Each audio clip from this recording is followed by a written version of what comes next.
Hello viewers, কেমন আছেন সবাই? আশা করি সবাই ভালো আছেন। আজকে হিন্দু ধর্মের একটি অন্যতম অনুষ্ঠান রথযাত্রা অনুষ্ঠিত হয়ে গেছে।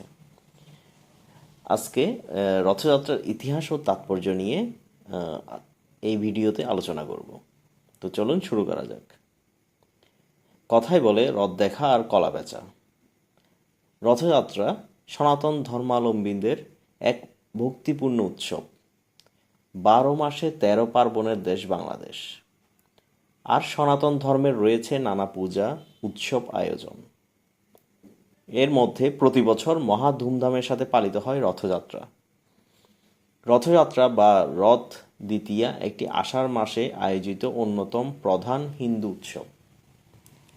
বিশাল কাঠের চাকার উপর সাজানো রথের উপর উপবিষ্ট থাকেন জগন্নাথ দেব, বলরাম এবং সুভদ্রা দেবী। জগন্নাথ দেবসহ এই তিন দেব 7 দিনের জন্য রথে চড়ে মাসির বাড়ি যান এবং 7 দিন পর ফিরে আসেন রথে চড়েই। পুরাণে এমনটা বর্ণিত যে তাদের ভাই বোনের ঘনিষ্ঠ এবং স্নেহপরায়ণ সম্পর্কের জন্যই তারা পূজনীয়। রথযাত্রাও তাদেরকে কেন্দ্র করেই। এই হলো রীতি। বলা ভালো, জগন্নাথ দেব হলেন বিষ্ণু এবং নারায়ণেরই এক রূপ। একদিকে ঝুম বৃষ্টি, অন্যদিকে জগন্নাথ দেবকে রথে চড়িয়ে যাত্রা। এ এক অনন্য পার্বণ। বাংলাদেশ সহ ভারতে ব্যাপক উৎসাহে রথযাত্রা উদযাপন করা হয়। সবচেয়ে বড় এবং ঐতিহ্যবাহী রথযাত্রা অনুষ্ঠিত হয় পুরীতে। তবে গত কয়েক বছর ধরে ইসকনের আয়োজনে সারা বিশ্বেই এই রথযাত্রা অনুষ্ঠিত হচ্ছে। পুরীর রথযাত্রা ছাড়াও পশ্চিমবঙ্গের পূর্ব মেদিনীপুরের মহিষাদল, শ্রীরামপুর শহরের মাহেশের রথযাত্রা, গুপ্তিপাড়ার বৃন্দাবন চন্দ্র মঠের রথ, কলকাতার রথ এবং বাংলাদেশের ইসকনের রথ ও ধামরাই জগন্নাথ রথ বিশেষ প্রসিদ্ধ। অন্যান্য দেবতার থেকে গড়নে একটু আলাদা জগন্নাথ দেব, সুভদ্রা ও বলরামের। এই নিয়ে ব্যাখ্যাও রয়েছে। কঠোপনিষদে বলা হয়েছে, না আত্মানং রথিনং বিদ্ধি শরীরং রথমেবতু। অর্থাৎ এই দেহই রথ আর আত্মা দেহরূপ রথের রথী। ঈশ্বর থাকেন অন্তরে, তার কোনো রূপ নেই, তিনি সর্বত্র বিরাজী। বেদ বলছে অবাং মানস গোচর। বেদ বলছে অবাং মানস গোচর, অর্থাৎ মানুষ বাক্য এবং মনের অতীত। মানুষ তাই তাকে মানবভাবে সাজায়। এ বিষয়ে কৃষ্ণ যজুর্বেদীয় শ্বেতাশ্বতর উপনিষদের 3য় অধ্যায়ে বলা হয়েছে, তার লৌকিক হস্ত নাই, অথচ তিনি সকল দ্রব্য গ্রহণ করেন। তার পদ নাই, অথচ সর্বত্রই চলেন। তার চোখ নাই, অথচ সবই দেখেন। কান নাই, কিন্তু সবই শোনেন। তাকে জানা কঠিন, তিনি জগতের আদি পুরুষ। এই বামন দেবই বিষাত্মা, তার রূপ নেই, আকার নেই। ঈশ্বরের রূপ যে কোনো হতে পারে, তাই সেটা বড় কথা নয়। ইতিহাস থেকে জানা যায়, উড়িষ্যার প্রাচীন পুঁথি ব্রহ্মা পুরাণে জগন্নাথ দেবের রথযাত্রার ইতিহাস প্রসঙ্গে বলা হয়েছে যে এই রথযাত্রার প্রচলন হয়েছিল প্রায় 70 যুগে। সে সময় উড়িষ্যা মালব দেশ নামে পরিচিত ছিল। সেই মালব দেশের সূর্যবংশীয় পরম বিষ্ণুভক্ত রাজা ইন্দ্রদ্যুম স্বপ্নাদিষ্ট হয়ে ভগবান বিষ্ণুর জগন্নাথ রূপী মূর্তি নির্মাণ করেন এবং রথযাত্রারও স্বপ্নাদেশ পান। পরবর্তীতে তার হাত ধরেই পুরীতে জগন্নাথ মন্দির নির্মাণ ও রথযাত্রার প্রচলন শুরু হয়। বাংলায় রথ প্রচলনের আবার ভিন্ন প্রেক্ষাপট। পুরাবিদদের মতানুযায়ী পুরীর জগন্নাথ দেবের রথযাত্রা থেকে বাংলায়ও রথযাত্রার সূচনা। চৈতন্য মহাপ্রভু নীলাচল থেকে এই ধারাটি বাংলায় নিয়ে আসেন। চৈতন্য ভক্ত বৈষ্ণবরা বাংলায় পুরীর অনুকরণে রথযাত্রার প্রচলন করেন। অন্যদিকে এর কাছাকাছি আরেকটি মিথ প্রচলিত আছে জগন্নাথ দেবকে ঘিরে।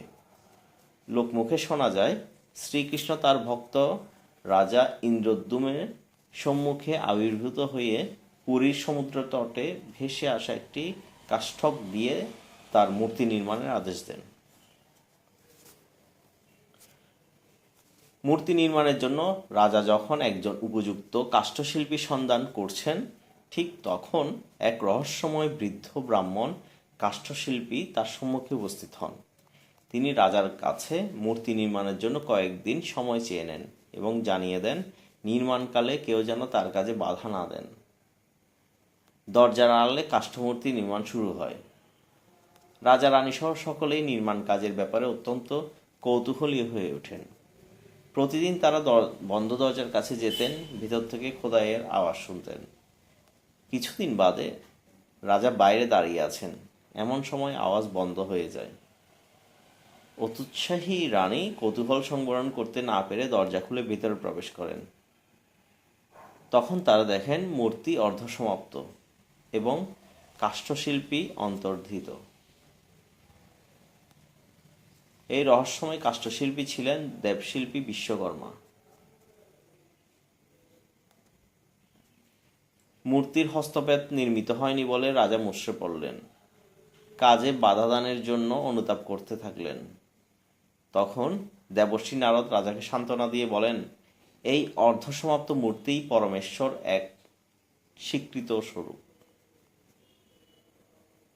তিনি এমন রূপই চেয়েছিলেন।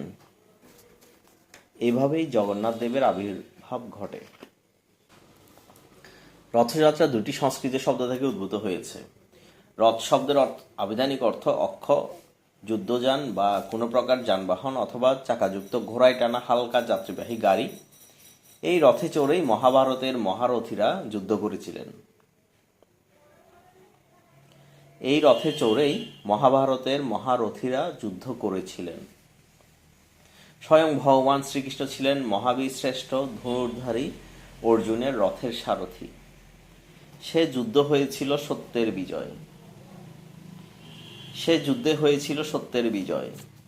সে অন্য ইতিহাস, তবে রথের ব্যাপক ব্যবহার দেখা যায় সেখানে।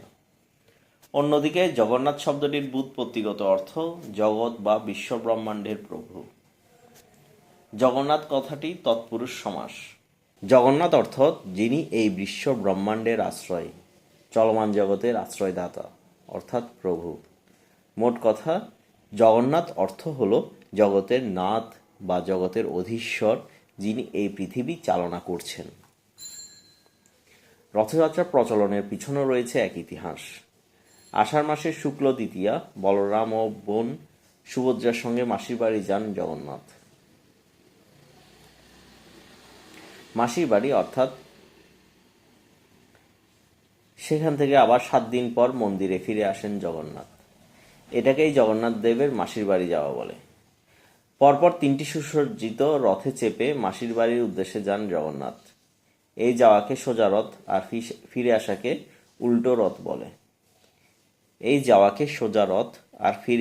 উল্টো রথ বলে। পুরীতে রথ টানতে প্রতি বছর লক্ষাধিক পুণ্যার্থীর সমাগম হয়। রথযাত্রা নিয়ে কবিগুরু রবীন্দ্রনাথ ঠাকুরের একটি কবিতা আছে। রথযাত্রার লোকারণ্য মহাধুমধাম, ভক্তেরা লুটাইয়া পথে করিছে প্রণাম। পদ ভাবে আমি দেব, রথ ভাবে আমি, মূর্তি ভাবে আমি দেব, হাসে অন্তর্যামী। বিশ্বকবি যে রথযাত্রার কথা কবিতায় লিখেছেন, সে রথযাত্রা রয়েছে সুদীর্ঘ ইতিহাস। সেই ইতিহাসে আছে কল্পকাহিনী আর পুরাণের মিশেল, আছে ধর্মীয় ভাব গাম্ভীর্য আর আচার প্রথার বর্ণনা। সেই ধর্মীয় ভাব গাম্ভীর্য নিয়েই আজও রথযাত্রা অনুষ্ঠিত হয়ে আসছে, যেখানে মিশে যাবে ভক্ত আর ভগবান।